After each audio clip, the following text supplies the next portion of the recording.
Hey guys, what is up? Tabs McCaffrey here from the Urban Goddess Shop, and welcome back to my channel. Today we're gonna go over 24 sales over $35 in the last week and a half. Oh man, what a ride this has been. To say that these sales were easy would be a blatant lie. I've made a few changes that I think may be boosting and helping me make sales, and then just some of my tactics. I'm going to cover all of that in the end. So for right now, we're just going to kind of go through these sales, and I'm going to move you guys. I apologize for the mess. I just got off work and I'm in a work stretch right now. I have like barely any makeup on. My office, I don't know if you guys can tell, there's like inventory everywhere. I feel like I just got to get this put out there and share and help you with what's been moving in our closet. All right, so I'm going to start off with the two sales that are not on Poshmark. I don't want to forget about them. The first one was a pair of Denim Forum Yoko jeans. I had them in one of my recent thrift hauls. I'll pop that up there. And a viewer who is also a local reseller grabbed them off me. She asked if they were still available. I said yes. I didn't even post them. Thank you so much. I appreciate that. And I've had a couple eBay sales. I don't want to say I'm making money on there yet because I'm not. One of them was a Lululemon purple Swift Tech short sleeve shirt. It was in a women's size 4 and it sold for $43. Not bad. They paid the shipping on that. I'm hoping to see this increase and be able to kind of put this into here. What I'm hoping one day is that like half my sales are from Posh and half my sales are from eBay, and they are both contributing to my income. We'll see where this goes. I find it challenging to get all my old inventory listed. I try and list old inventory when I don't have new stuff, but definitely everything I list new to Posh will now be cross-listed over to eBay. Vintage stuff, I think I'm still gonna put over to Etsy because I just have better luck there. I think I'm like dropping Depop. I know some people have success on there. I'm just not seeing the sales. I'm not liking the refresh thing. And I find I work better when I can just like try and focus. And both eBay and Poshmark are both pretty robust platforms. So hoping that that is sufficient for me, but definitely put your eggs in multiple baskets. If you can handle multiple platforms, do it. I have a very short period of time where I can commit to my business. I just struggle with too many platforms. Okay, let's roll through this. I'm very excited. There's some good stuff in here. The first item to sell was a pair of Aritzia TNA cozy fleece boyfriend sweats. These were in a size small. This came from Lena. She donated a bunch of stuff from her closet to me and was like, here mom, sell it. I'm sure you bought most of this stuff for me, which I did. As I make these sales, I'll also be giving her some money to put towards new clothes. Next item was a Lululemon Run Swiftly Tech short sleeve shirt. This was in a size 12 and it sold for $37. I feel like I've always been saying, you know, this is selling for consistently for over $40, but this is where I'm starting to notice I have to give bigger discounts to make these sales happen in the last few weeks. Some of these prices are going to be lower than what you would probably see me selling them for. But the reason being is that I had to give bigger discounts definitely this week to make the sales happen. The next item that sold was a pair of John Fluvog black-heeled midi leather boots. They sold for $150. They were in a size 9. I found these in a death pile. I bought them a couple months ago. Money pile, not a death pile, a money pile. And it had all these like great items in it. So happy I listed them. They sold in about 2 weeks. I definitely am looking for Jean Fluvog anytime I'm at the thrift store because those are consistent sales. Like I think I've sold 4 pairs and they've all sold for $150 to $200. I haven't had like older ones. Actually, I think I had a pair of older loafers and those ones sold maybe for $90, but they were like old, like early 2000s old. Yeah, generally over $150. Next item to sell was a Southwestern blue Aztec zip-up jacket. This sold for $40. I like this. This is unique. It's boho, it's Navajo, it's Southwestern. I make sure I put all those keywords into there, and I'm always looking for really good boho Southwestern pieces. I feel like they're items that will sell and things that I would probably take a risk on, depending on the condition and the style. But Southwestern and Western items, they just have a really good buyer group. Like these people are looking for specific styles, colors, items, and they're almost always moving. Like I feel like my sell-through rate is really high on these items. Next sale was an Aritzia Babiton gray sleeveless dress. It was in a size 6. I couldn't find a stock photo. I knew that in the consignment store, but I grabbed it anyways because it was in such good condition. It sold for $52, which my mind is blown. I thought once I got home, I was like kind of regretting it. I was like, maybe I shouldn't have grabbed this, and thinking it would probably only sell for $40. I did list it a little bit higher and was very surprised that this item sold. Like out of all the listings and all the troubles we're all going through with the algorithm or the search feature and that, like some of the sales I'm having this week, I'm just like, okay, I'm happy. I'm not complaining, but interesting. Next up is a vintage Northern Sun fleece lined fur trimmed jacket. Like this is legit pretty much a winter jacket. It sold for $50. Just shocked. I did have it listed higher. I think I had it listed at $100 or $120, and she sent me an offer.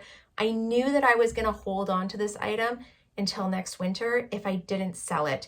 And when she said, like when she sent me this offer, I was like, hey, this is my opportunity to not store this jacket for the next 5 months. I jumped on it. So another item I probably wouldn't have sold for this price, but it's out of season, sales are slow. I'm just letting some of these things go. Next up is a Lululemon In Movement leggings in a size 2. I think these are a 25-inch. They sold for $68. They were a fairly new style. They held their value. I think Lululemon is still one of those safe brands, especially for newer styles, that I will still be picking up and trying to sell on Poshmark. I've also heard that it's a really good seller on eBay, so I'm trying to cross-list all my Lululemon over to eBay right now so I can start making some more sales. Actually, I sold 3 items on eBay that were Lululemon. One of them was an older style. I let it go. I'm trying to build up my reviews and my stars and like just getting a good rating. I think I'm gonna have to make some sacrifices this month just to try and get those sales happening and,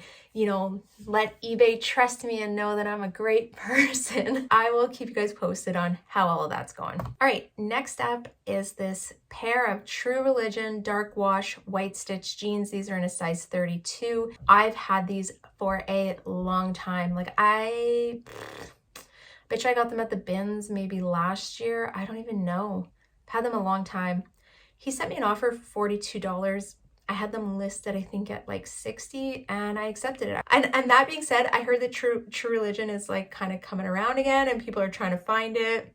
I don't know. I've seen a few of them in the thrift store and I'm always like, I just can't do it. I just can't bite the bullet and buy that inventory. Next up was kind of a surprising sale. So this is a pair of silver jeans. They were khaki green, skinny with cargo pockets. They were in a size 30. I had grabbed these for myself.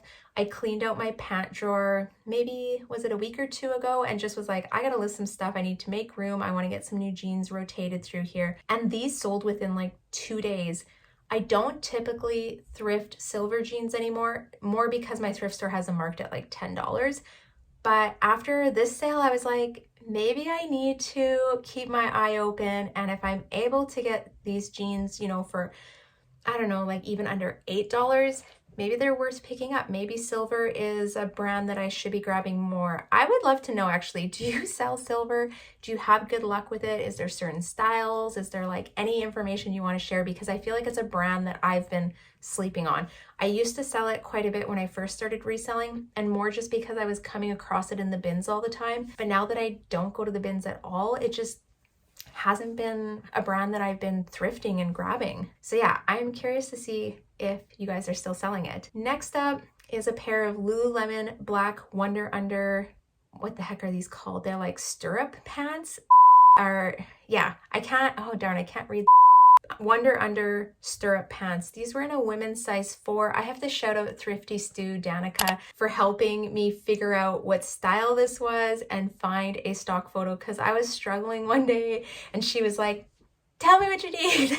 And she helped me find it. I do think that that was one of the reasons why these sold, is because I could figure out what the actual style was. And they were an older one, so it's not like you could look up the letters and numbers and know what it was. Her Lulu knowledge, she's kind of taught me a lot of the things I know, and I so appreciate our friendship. So shout out Danica, Thrifty Stu. All right, and oh, I don't know if I said, they sold for $40. Next sale, oh, this is Callie. Hey Cal, what are you doing? She likes to pee in my office sometimes. Hey, you get out of here. She just wants to see what I'm up to. She's like, are you listing stuff? For some reason, she really loves the smell of thrifted clothing. She's like the only, I was gonna say person, but like, yeah, I guess the only person or animal in my house that like loves the smell of thrifted clothing. All right, so next item that sold was a vintage Harvey Bernard wool blend trench coat. This was a women's size large. It sold for $49. I got this out of one of those Jomar vintage jacket boxes like over a year ago.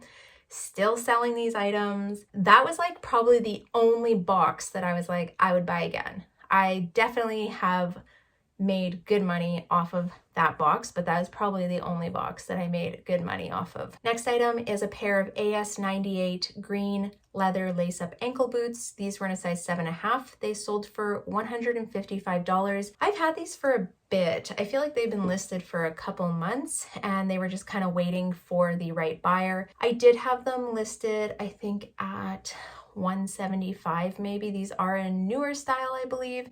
And she sent me an offer, which I accepted. I didn't even banter on that. Man, $155 is good every day for me. AS98 is one of those brands that I look for all the time, along with Jean Fluvog. These are two brands that you need to know, and Bedstu, Bedstu. That's another really good shoe brand that holds value. I mean, there's lots, but these are the three that I commonly find and I am looking for. Next item to sell was a pair of Sorel Conquest Carly winter boots. These were tall. They did not have a liner in them, but that's like the style of them, I guess. They were in a size 6 and they sold for $60. I did have these listed pretty high. This is another item that is now out of season. I could make more money if I held on to it till winter, but do I really want to hold on to it for another 5 months, or do I just let it go, make some profit on it, clear things out? Because I don't want to hold on to all my winter stuff. If I can clear some of this stuff out, I mean, that's just money in my pocket, kind of creates that cash flow for me to buy more inventory or newer, more relevant, more current for season, things like that. Next item is a vintage Santa Barbara cotton knit stripe sweater. This is kind of like a 90s style sweater. It sold for $35. When I saw this at the thrift store, I had no doubt that this item would sell. Number one, it's a cotton knit. Cotton knits are very popular right now. They're definitely like that 90s style. It also had kind of like neutral, earthy tones, which I think are big things. People that wear neutral, love neutral, earthy tones, things like that. And it just kind of falls into that early Y2K style, I think, like kind of like that grungy 90s Y2K. It was just a favorite piece for me. I think if this would have fit me, I would have kept it for myself. Next item is a pretty new item. I just did it in a thrift haul, and it was a vintage Southwestern Bolero. Look at me expanding my word, or expanding my keyword. Why can't I think of the next word? Oh my gosh, you guys. Recording these videos after work, especially like really crazy days at work, my brain is like not working. All right, anyways, here I am using a new keyword. Thank you to everyone that commented on my last video when I did the thrift haul and told me that the style was a Bolero, because I had heard the word, never used it. Here we are using it. This went to Bailey at Fawn Thrift. Thank you so much. You always support my closet. I really appreciate it. And this is definitely up her alley. This is like her style. Can't wait. You better send me a picture when you put it on. I want to see you rocking this. All right, item sold for $60. Again, this is that Southwestern, Western, unique, boho, any of those items. If they are good quality and they're, I'm gonna say mostly good quality and good condition, and especially if they're like neutral tone or then like going to that extreme, like really bright, I'm gonna grab them. Usually the cost of goods is pretty low. This one I did pay up for, but I love the uniqueness of this item. So I would be looking for items similar to this. Next up is a pair of Aritzia Wilfrid linen trouser pants. These are in a neutral. They were a size 6. They sold for $56. I've had these for a little while, but I think I picked them up at a consignment store, so I would have had a higher cost of goods, definitely. Just happy that they sold and that I'm making sales in like these difficult times right now where not everyone's making sales, and it's hard to get sales right now. Like, things are messed up. All right, next sale was a Helly Hansen black rain jacket in a size small. It sold for $50. I've had this in my inventory actually for a couple months. I think I thrifted it in winter, and it was a pretty good deal because it was a spring jacket in winter. I feel like that's a fair market value. It was a newer style as well. I like Helly Hansen, but definitely trying to grab their newer styles. Next item to sell was a pair of Aritzia Wilfrid Turquette black wool blend pants or trousers. These sold for $68 and they were in an extra small. I did have them listed probably maybe $80 or $90 and more, just because the retail value is pretty high on these pants. They are a little bit of an older style. Next up is a bundle sale. I'm including this in here even though the bundle sold for, let's take a look, I think it was $50. I'm going to include it in here because it was over $35. So there's 2 items in here. First one is a Burton burgundy graphic print long sleeve shirt. This was listed at $21. I think this was actually one of my old shirts, like I wore personally for a couple of years. And then the next item in the bundle was a Lululemon Ebb to Train bra. This is a 2020 style and in the color Stargaze, and this was in a size 10. I actually showed up to up to Value Village one night, and I found like 5 or 6 of these bras all in different colors. Obviously donated by someone that had a collection of them. I may be down only to like 1 or 2 of them left. Next up is a pair of Clark's white leather shoes in a size 9.5. They sold for $45. I don't know if you follow me on Instagram, but these actually sold on eBay for $75, but it was a scammer. And they had a really good story too. They were like, when I clicked on their profile, they were in like London or Italy or something.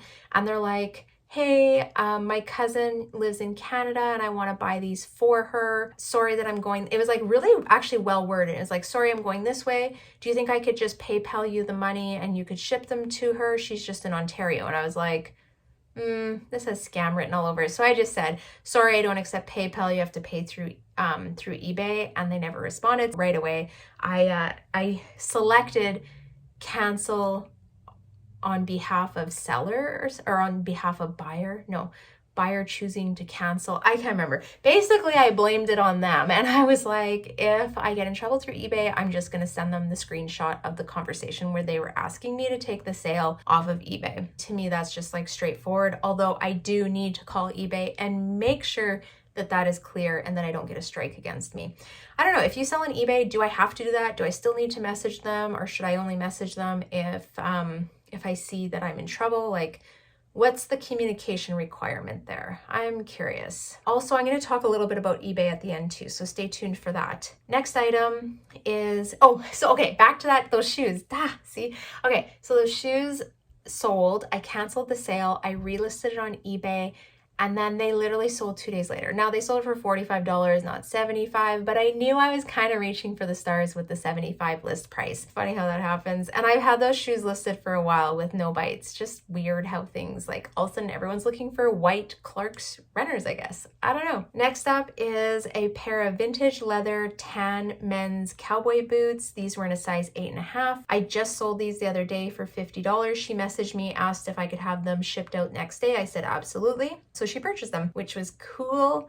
And then the last sale that we're going to cover today is this pair of Fry Brown tall leather riding boots. They sold for $96 and they were in a size 5.5. I think I found these in that death pile with those John Fluvog boots. I don't enjoy listing shoes and boots. I feel like they're a lot of work. I don't know why, because I think I like to prep them and stuff, make them look all nice. I just had a whole bunch of these shoes and boots that I've been collecting, and I listed them maybe like 3 weeks ago, so I'm starting to see these sales trickle in. Literally like $250 just sitting in a bag that sold last week. That's just so crazy, so mind-blowing. Don't sleep on your money pile. Get that stuff listed. That wraps up the sales. I'm just gonna close these tabs out. Let's talk about sales and, you know, like what can we do? I don't feel like I have a hack, but here's what I have been doing. I never used to list daily, like ever. And I know lots of people have always listed daily. So I used to just list when I could list. And if I could only list 2 or 3 days a week, I would do like, you know, 15 to 25 listings, and I would just plop them all into my store. It never affected me, never affected my sales. I always had very consistent sales. So I was like, well, I don't have to list daily. Now, something I've been reading people say is that they list daily. And I'm not saying this is going to make sales happen. I'm just saying these are some of the things that I've been doing. I now list daily, not new items, definitely not new items. I can't list new items every day. I am delisting and relisting 5 items a day. The days that I can list items like fresh inventory, again, I'm probably doing that 15 to 25, and that's it. But every other day, so if I list 2 days a week, the other 5 days a week, I am relisting 5 pieces of inventory. With the relisting, I'm not relisting my garbage pieces. I have probably the bottom 100 of my closet is like old inventory that I need to just pull and donate. We all have it. We all have this little smorgasbord of stuff in the bottom of our posh closet, and it's garbage. We know it's garbage. It's probably from when we first started. They're things that we would never thrift again, or items that we thought maybe would do well and like tanked. So as we're coming into spring, I'll go down through my listings if I'm noticing things that I'm like, ooh, some sandals. Well, the other day I relisted, you know, 5 pairs of sandals. I had a couple pairs of Lulu leggings that were, you know, listed 3 months ago. Okay, I'm gonna relist those and get them up. So I feel like I've been relying on the relist feature quite a bit this last week and a half, more just because I've been working like crazy, and then we've been gone on the weekends. I haven't had a lot of time to focus on my business. As far as sharing, I'm still doing the same amount of sharing. I'm pretty consistent with that. I have had to send out quite a few aggressive offers, and I will do offers on my entire closet. A lot of times, maybe twice a week in the last couple of weeks because sales have been slow. I've also been selecting like the bottom 50% of my closet and just like tapping them all and sending offer and doing like 40% offer with $6.99 shipping. Sometimes you just got to do drastic things to get drastic sales, right? I do want to say I did make sales, and I know there's people that are not making any sales, and I just want to I just want to give you guys a virtual hug. I'm so sorry this is happening. I hope it sorts itself out. My advice, start listing other places. Like, that's the best advice I think I could give anyone right now, is that unless you plan to start sourcing more, listing more, ramp up your business, try and make more sales, which to me just seems like so much work, start listing to other platforms. Not every platform is having slow sales right now, or at least to the extent of Poshmark. I think that if you can gain a couple sales on eBay, you know, maybe a couple sales on Facebook Marketplace, maybe you put some of your Y2K stuff onto Depop. I know it's more work, but this is like manageable work. This is tangible. You can do this while you're watching a movie. You can do this while you're sitting at swimming lessons with your kids. You can do this while you're waiting, you know, in line for your kids to get off school, like on your laptop. I bring my laptop everywhere. I do a lot of work when we're driving, like Jeff's driving. Obviously, I can't drive and do laptop work. Using that time and cross-listing is probably one of the easiest tasks I can do to grow my business and to increase my customer base. Every platform you add on that many more customers without having to scale up your business. Because the point I'm at right now is I do not have time to scale up my business. I do not have any more time to source more, list more, clean more, inventory more, or ship more items out. I shouldn't even say that. I could ship. If I had sales, I'd find ways to ship. But I can't do the other tasks. So what I can do without taking time away from everything else, but what I can do is I can cross list, and that's a pretty easy one. Now, I also wanted to talk about eBay. Okay, so I have been selling on eBay for 2 years. I'm not a complete newbie, but I'm not an expert by any means. So something I just learned is that eBay actually has their own reseller podcast, I think, and I think it's geared towards resellers. The episodes I watched or listen to were geared towards resellers, I'm going to pop it down below, the link to their podcast. But I also just learned that eBay has a reseller academy, and this is like an online course that you can take that's through eBay, that's completely free. And they just changed all their modules to try and make them like 15-minute modules so that they were easy to go through, but I highly recommend it. I'm going to be starting to work through the modules and kind of learn all the basics. And I think they also had like a beginner and an intermediate. So if you are past the beginner stuff, you can work on the intermediate modules. Definitely lots of information. Knowledge is power, guys. We need to learn and grow through this. And even if Poshmark fixes it all and goes back to normal, why wouldn't we want to increase our sales? Why wouldn't we want to learn other platforms? I think we just all stick with Poshmark because it's so darn easy. Let's be honest, it's so easy, but it's not consistent. And I think that's the hardest pill right now, is that it's not being consistent. It's letting a lot of us down, and we need to work smarter, right? All right. I'm going to let you guys go on that note. I hope this helps you out. If you have anything you want to contribute, drop it down below. I've really been enjoying the conversations that we've been having and like the discussions. I feel like the comments just have been so uplifting, informative, like, oh man, you guys are literally the most amazing people ever. I'm so happy I have found my tribe here on YouTube, and I just appreciate you all. So I hope you have a wonderful day. I am wishing you guys many sales, and I'll see you next time. Bye.